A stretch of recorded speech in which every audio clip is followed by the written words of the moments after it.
Graça e paz, povo de Deus. Como é que vai? Tudo bem? Esse aqui é mais um vídeo do nosso canal Bora de Bíblia, fazendo a leitura do livro de João, capítulo 1. Aliás, a ideia é a gente terminar o primeiro capítulo hoje aqui. E se você está clicando aqui pela primeira vez, você pode acompanhar os outros vídeos onde a gente vem comentando versículo a versículo. É só entrar aí no canal, pegar desde o primeiro e a gente vem comentando. A ideia aqui é fazer justamente a exposição da palavra de Deus, versículo a versículo, comparando com outras passagens bíblicas. Algumas vezes a gente faz isso, tá? Mas hoje é um dia especial e a gente vai estar falando a respeito do encontro com Jesus, o encontro de alguns que foram discípulos de Jesus. Está lá no primeiro capítulo do livro de João. A gente vai ler a partir do capítulo 35. E agora eu vou estar jogando aqui na tela. Se você ainda é novo por aqui, sua primeira vez, eu vou estar deixando no primeiro link, no primeiro comentário fixado, um link para você poder baixar um PDFzinho e imprimir, se você quiser, onde vai ter todo um espaço para você fazer suas anotações. Aliás, a minha está aqui, ó. Vem aqui minha colinha e eu vou estar disponibilizando. É muito legal isso, gente, porque a gente fixa, né? A gente acaba memorizando ali e é bem bacana isso, para depois a gente mesmo poder relembrar. Então, anota, procura guardar aí, porque é um estudo bem legal, tá bom? Para a gente poder se aprofundar. E se você curtir, antes de tudo, compartilha, manda para alguém que você gosta, alguém que você ame. E esse é um vídeo muito especial, porque vai falar do encontro com Jesus. Aliás, já quero deixar uma pergunta para você: como foi ou como tem sido o seu encontro com Jesus? Vamos lá? Vamos ver aqui alguns discípulos. Vou jogar na tela para a gente, ó. Os primeiros discípulos de Jesus. Falando aqui a partir do 35. Vai dizer assim: no dia seguinte, João estava ali outra vez com seus 2 discípulos. Quando viu Jesus passar, disse: aí está o Cordeiro de Deus. Irmãos, esse João aí, né, que ele está falando, que estava ali pregando, ele é um JB, o João Batista. E repara que ele está falando no dia seguinte, ou seja, está apontando por uma continuidade, né? Se você acompanhou os outros vídeos, você vai perceber isso, que ele está numa sequência de pregação. O João está pregando para todo mundo ali no meio do deserto, onde o povo iria lá, né?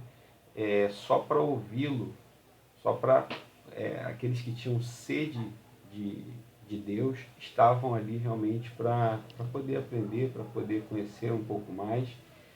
E aí, num dado momento, eu queria que você notasse comigo isso aqui, ó. Ele vai dizer, quando ele vê Jesus passar, ele diz assim: aí está o Cordeiro de Deus. Olha como é forte. Uma pregação curta, é uma pregação simples, mas é poderosa. E tanto é poderosa que, assim, ele está falando, ainda no versículo 35, daqueles que estavam, para aqueles que estavam aguardando a vinda do Messias, né? A gente precisa muitas das vezes atentar ao que Deus quer comunicar. Porque você vê hoje em dia muitos pregadores com uma ótima oratória, uma boa eloquência, sabe?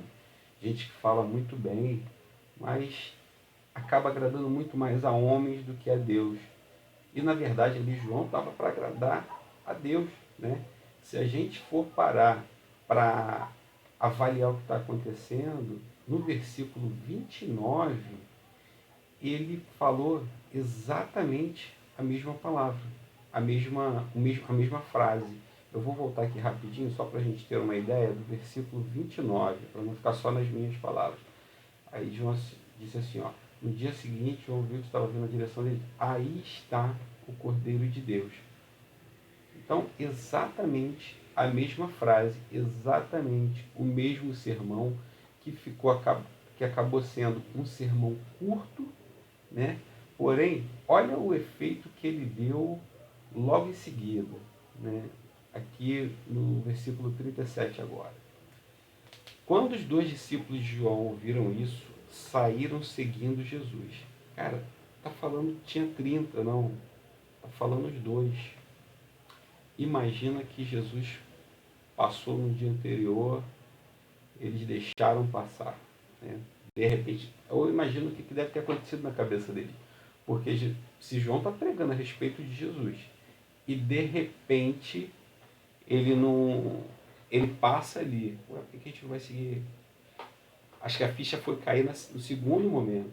E tem gente hoje em dia que tem uma certa vaidade de não pregar o mesmo sermão. Olha só como exatamente o mesmo sermão, pregado pela segunda vez, ele surte um efeito muito diferente, tem um fruto diferente ali. Os dois discípulos de João, ou seja, a plateia, todo mundo, os fiéis, sabe, deixaram João para lá. E a Bíblia não diz, provavelmente eu acredito que aconteceu, mas a Bíblia aqui, ela se aconteceu, ela omitiu. Por quê? Porque não tem importância, ele nem se despediu. Os dois não se despediram, já foram, né, já saíram, tá aqui, ó, saíram seguindo Jesus. Então Jesus olhou para trás, viu que eles o seguiam e perguntou, o que é que vocês estão procurando? Aí, deixa eu só subir aqui um pouquinho para a câmera. Eles responderam, Rabi, onde é que o Senhor mora? Rabi quer dizer mestre. Aonde é que o Senhor mora? E aí a gente precisa entender o seguinte, que esses discípulos que agora estão seguindo a Jesus, né, eles estavam fazendo uma seguinte pergunta. Olha, aonde é que eu vou morar? Eu larguei tudo para lá. Eu deixei minha vida. Eu deixei aquele que eu estava ouvindo falar do Senhor, que eu estava indo lá longe só para buscar a verdade, que eu estava aguardando, que eu tinha sede de saber, eu tinha fome de conhecer, sabe? Era isso que eles estavam buscando. Eles estavam sedentos, famintos pela presença de Jesus. Era o que eles queriam, era o que eles estavam buscando. E de repente eles se veem diante disso e aí acontece o quê? Tchau, agora ficou tudo para trás. Vamos ver como é que faz. Jesus responde aqui, ó, venham ver. Desculpa. Venham ver, disse Jesus.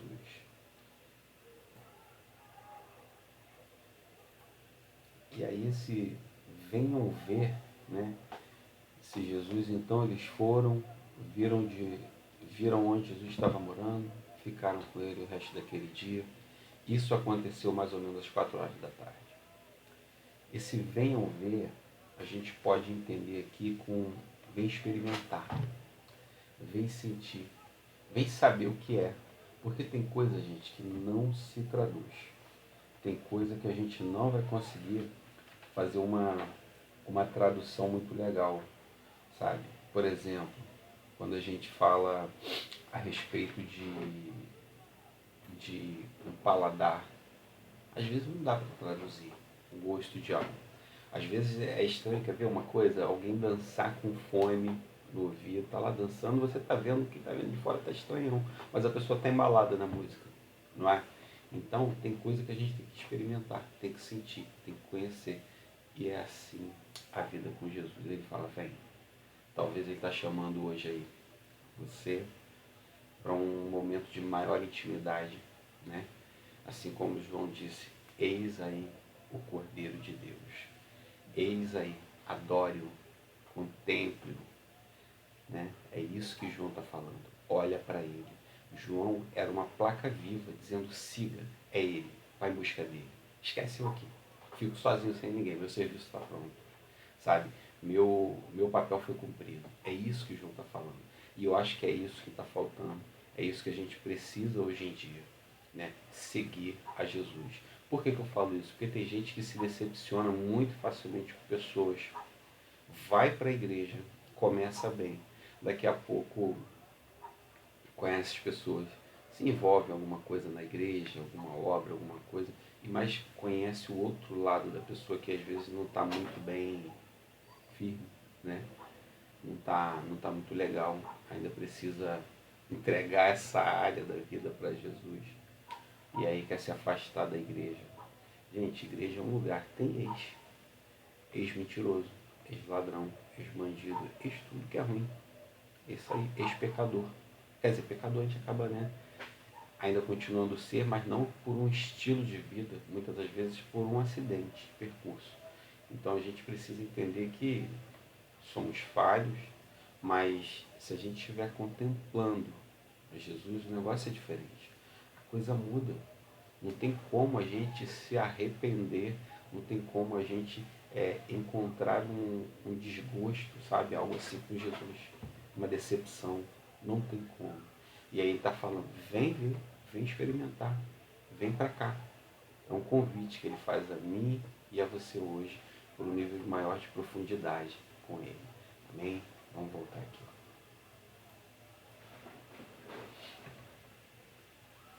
Aí versículo 40, né? André. Cadê? Deixa eu achar aqui. Ok. André, irmão de Simão Pedro, era um dos dois homens que tinham ouvido João falar a respeito de Jesus e por isso o haviam seguido. A primeira coisa que André fez foi procurar o seu irmão Simão e dizer a ele: achamos o Messias.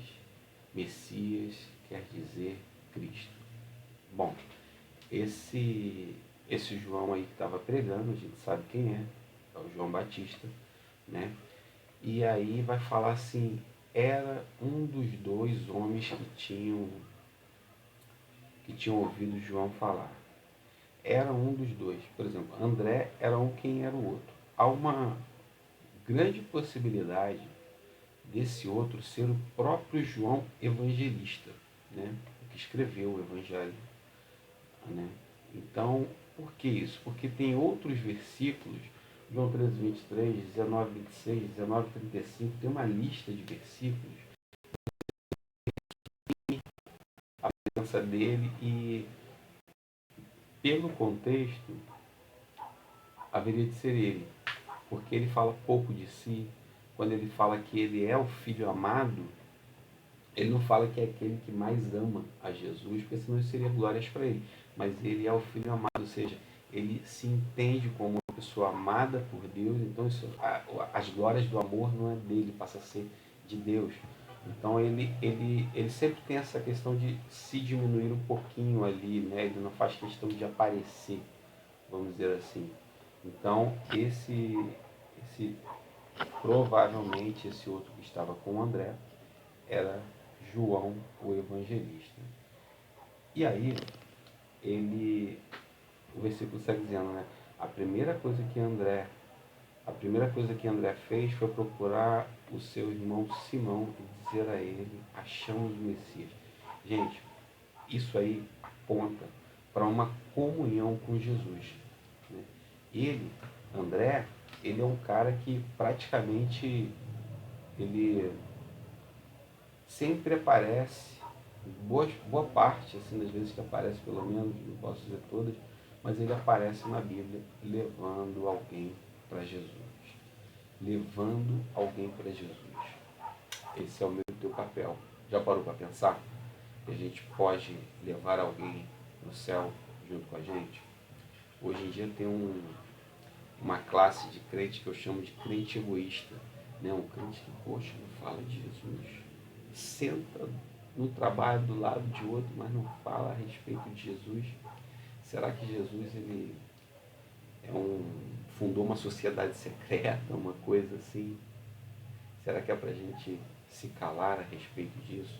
Que tipo de comunhão, que tipo de fé que a gente tem, que tipo de experiência que a gente está tendo hoje, que a gente tem muitas vezes se calado, né?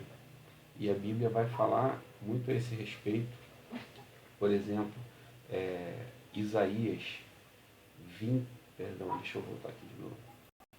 Por exemplo, Isaías 40, 31, se eu não me engano, ele vai dizer, Isaías 40, 31, vai dizer que os que esperam no Senhor renovam as suas forças. e a gente não tem tido muitas das vezes ousadia para falar, para pregar, para levar as pessoas para Cristo, seja no nosso trabalho. Então, assim, André, ele é um cara um pouco diferente. Ele primeiro já foi falar onde? Na casa dele, foi falar para o irmão.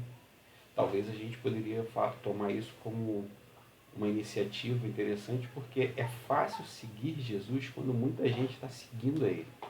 Então aí vai, no meio da multidão, é legal. Mas alguém, se você para pensar, teve que dar o primeiro passo.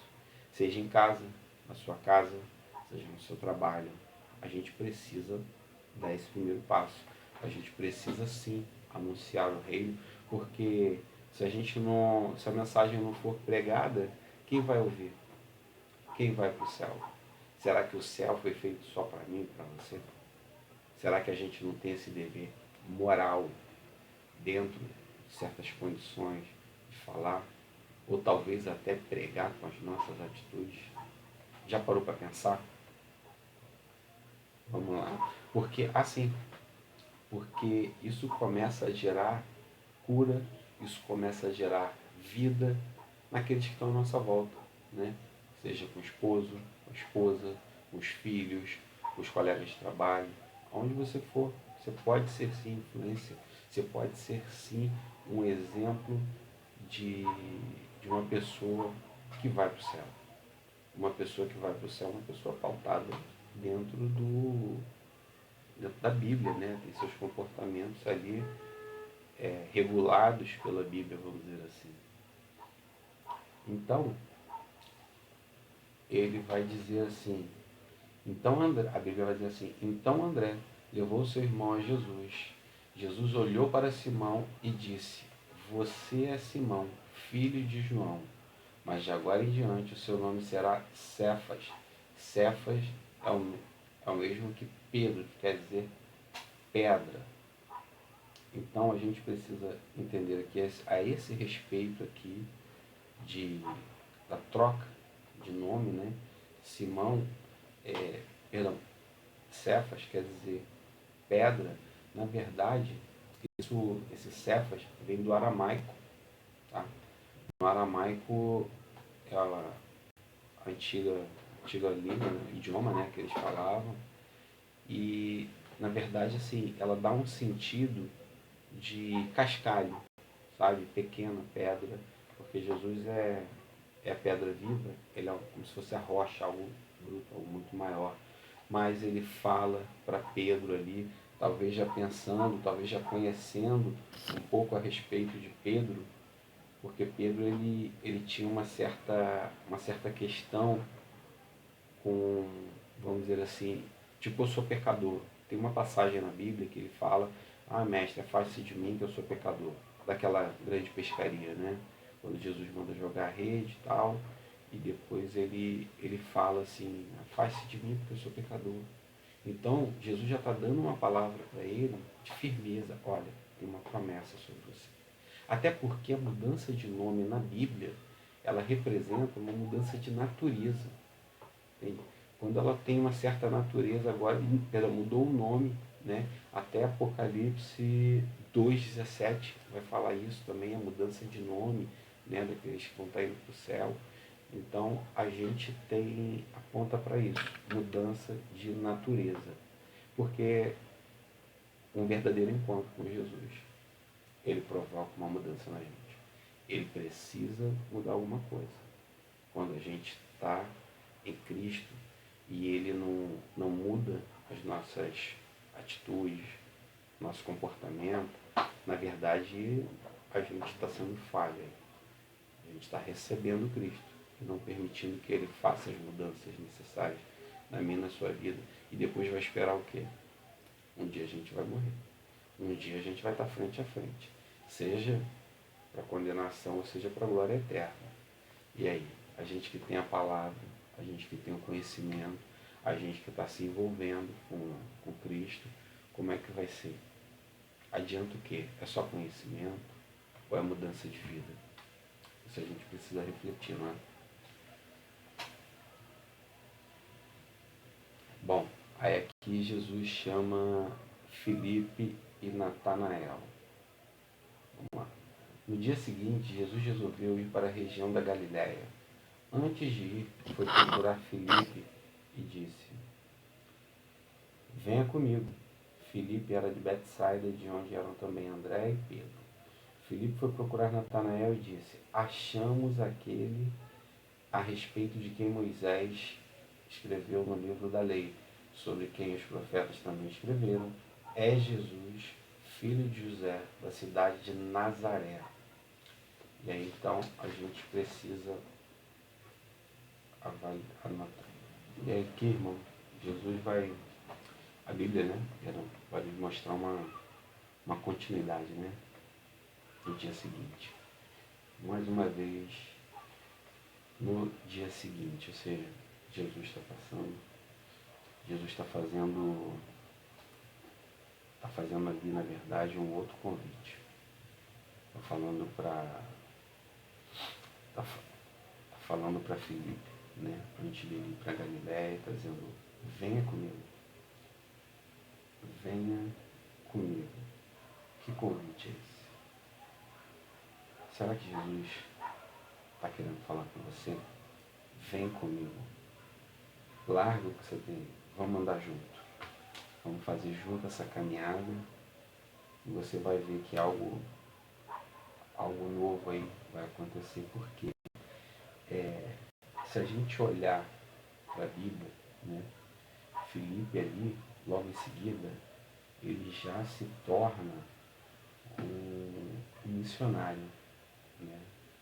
Logo em seguida está lá, Filipe era de Betsaida, de onde também eram André e Pedro. Filipe foi procurar Natanael. Já em seguida ele se tornou um missionário.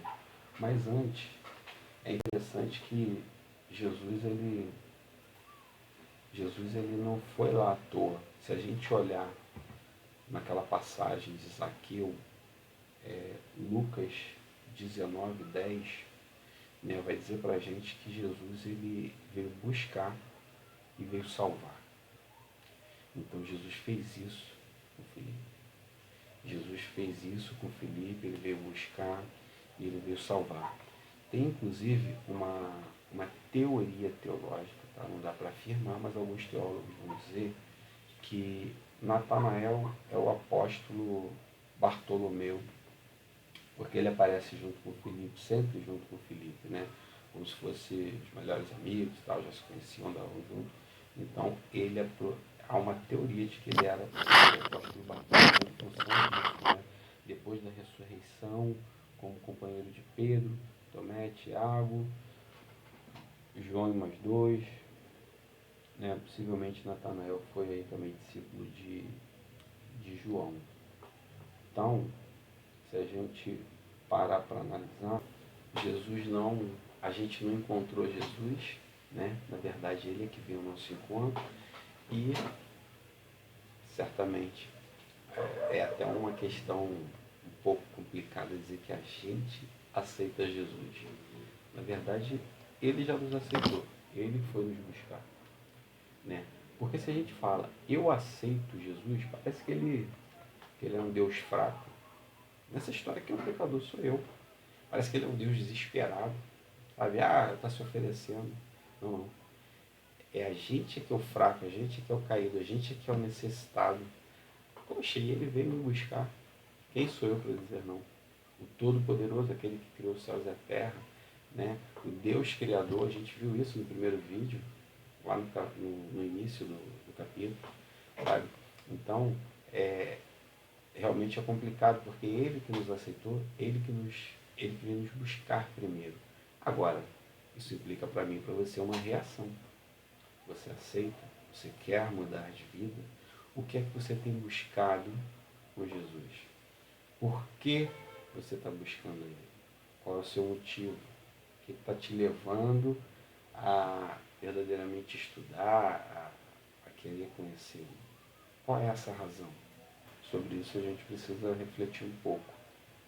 Tá, vamos continuar. Vamos lá. Natanael perguntou: será que pode vir alguma coisa boa de Nazaré? Venha ver, respondeu Filipe.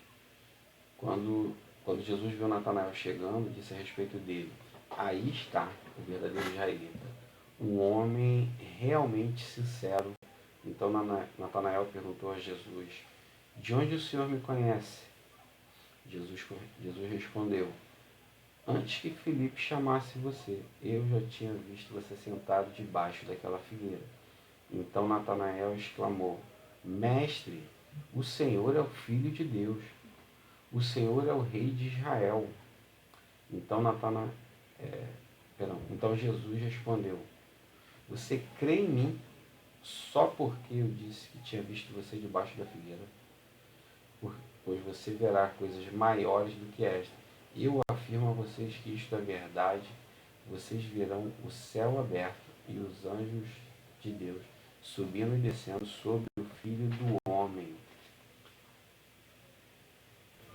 E aqui é algo importante para a gente refletir, né? O versículo 45 vai falar que Filipe foi procurar Natanael para dizer que achou o Messias, né? De que Moisés falava, os profetas. E assim, é claramente que eles eram firmes, né? Eles não eram adeptos a nenhuma seita, eles eram, eles eram os caras que estudavam a Bíblia, sabe? Eles tinham a palavra de Deus como base, né? E Filipe aqui, ele praticamente já estava, eu posso dizer que ele já estava convertido a Jesus. Por quê? Porque quem é convertido fala de Jesus. Romanos 10,14 vai falar isso para mim e para você. Romanos 10,14 vai falar, olha, tem que, como a gente vai ouvir a mensagem se não há quem pregue? Está lá. Então, a gente precisa, como está aqui, ó, no versículo 46, Natanael perguntou: será que pode vir alguma coisa boa de Nazaré? De novo, venha ver. Ou seja, a gente precisa ter essa experiência com Jesus. Jesus é tendo experiência com Ele. Por exemplo, versículo 47 vai dizer lá, parte B aqui: aí está o verdadeiro israelita, um homem realmente sincero. Jesus está dando aqui, a respeito de Natanael, uma, uma palavra de conhecimento, né? Por quê? Porque Natanael, ele tinha comunhão com Deus, ele não vivia uma religiosidade. Provavelmente ele estava até orando debaixo da figueira, né? Ele não tinha uma religiosidade de fachada, é o que eu entendo aqui, né? Viver um evangelho, sabe, sem benefícios sociais, isso é uma religiosidade de fachada, né, que muitos vivem hoje para ter benefício social, né, quer ter viver um evangelho com prejuízo próprio, muitas das vezes aponta para uma sinceridade da nossa parte, para uma comunhão verdadeira a respeito de Deus, a nosso respeito com Deus, perdão. E aí, eu tenho uma pergunta para te fazer. Eu queria saber se Jesus estivesse diante de você hoje, qual seria o testemunho que ele daria a seu respeito? Jesus acabou de dar um belo testemunho aqui a respeito de Natanael. Mas e você? O que será que ele diria? Porque ele te vê, ele te observa a todo tempo, ele sabe o que está acontecendo, ele é onipresente, onisciente, onipotente. O que Jesus falaria a teu respeito? A gente precisa pensar um pouco nisso, né? Porque, imagina, ele é que vai, ele que vem em busca de mim, sabe? Sabendo muitas das vezes, inclusive, por exemplo, ele dizer: olha, se fosse comigo, eu sou falho, eu sou. Mas uma coisa que eu não posso deixar de ser é esforçado em tentar melhorar, em tentar mudar a cada dia, não é verdade?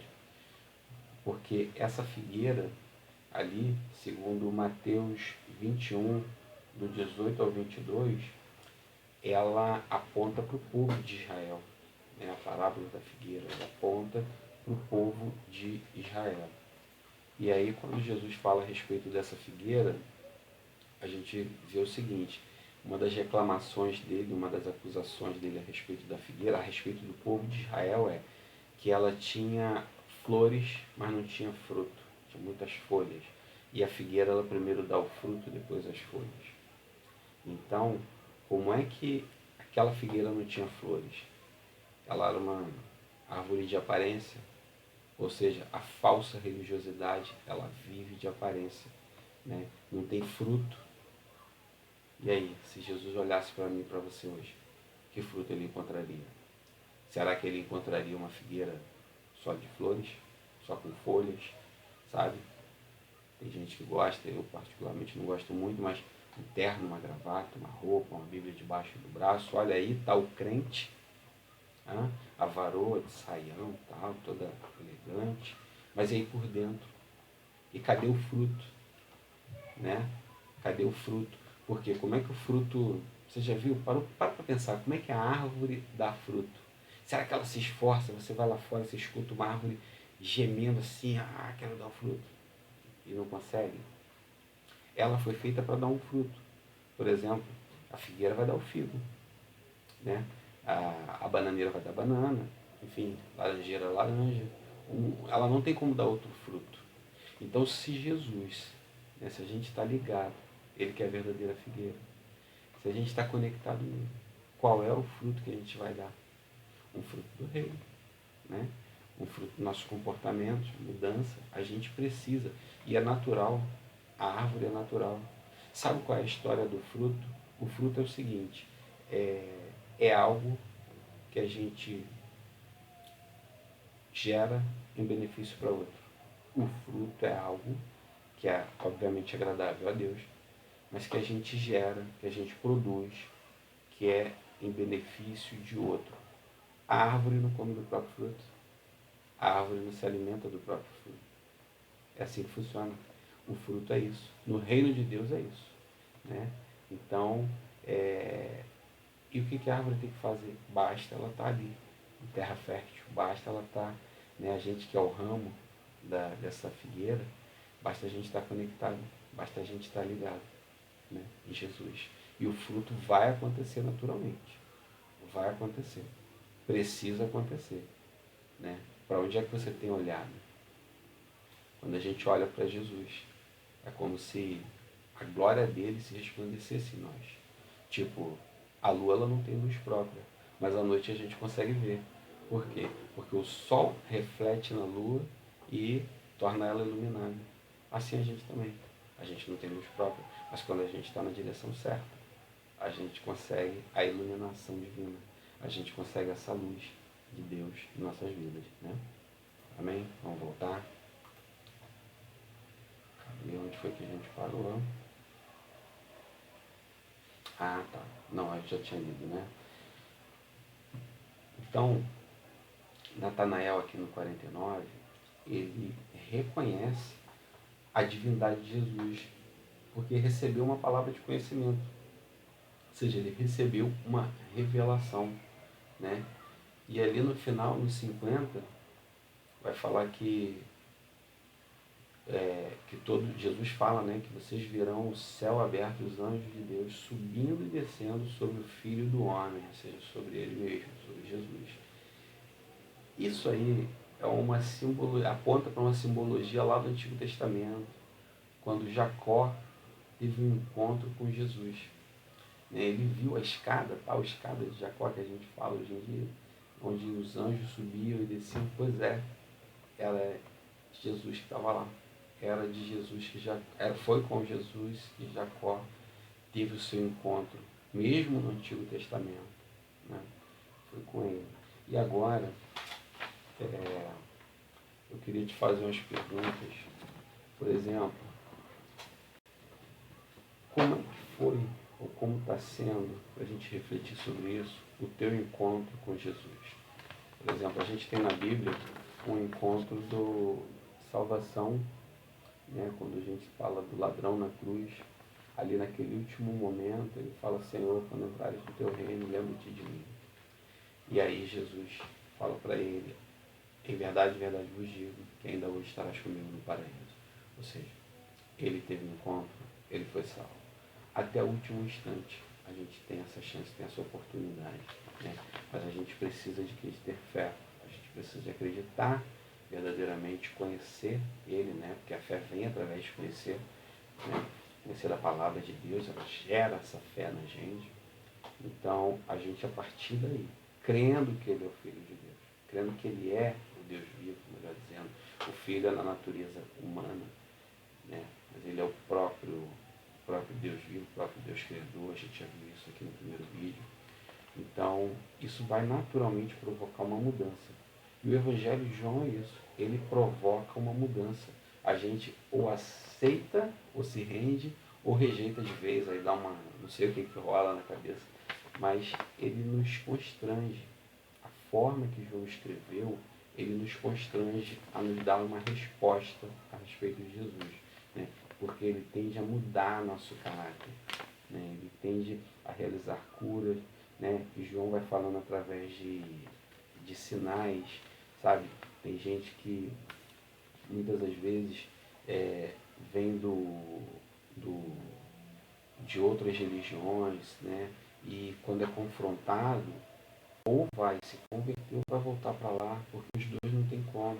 Eu, por exemplo, eu era kardecista, eu gostava do kardecismo, né? Mas, por exemplo, essa própria passagem que eu citei a respeito da Bíblia, ela quebra toda a ideia, toda a base do kardecismo quebrada ali, sabe? Hebreus 9:27 vai falar que o homem está sujeito a morrer uma única vez para o juízo, né?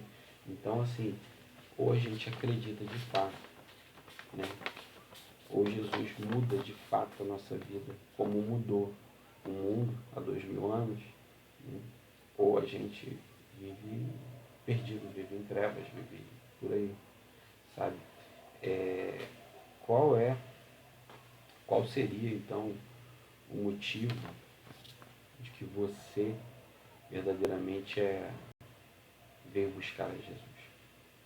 Ele hoje fez um convite. Eu creio que ele está fazendo um convite aqui mais profundo. Ele está falando, vem, me segue, vem, experimenta.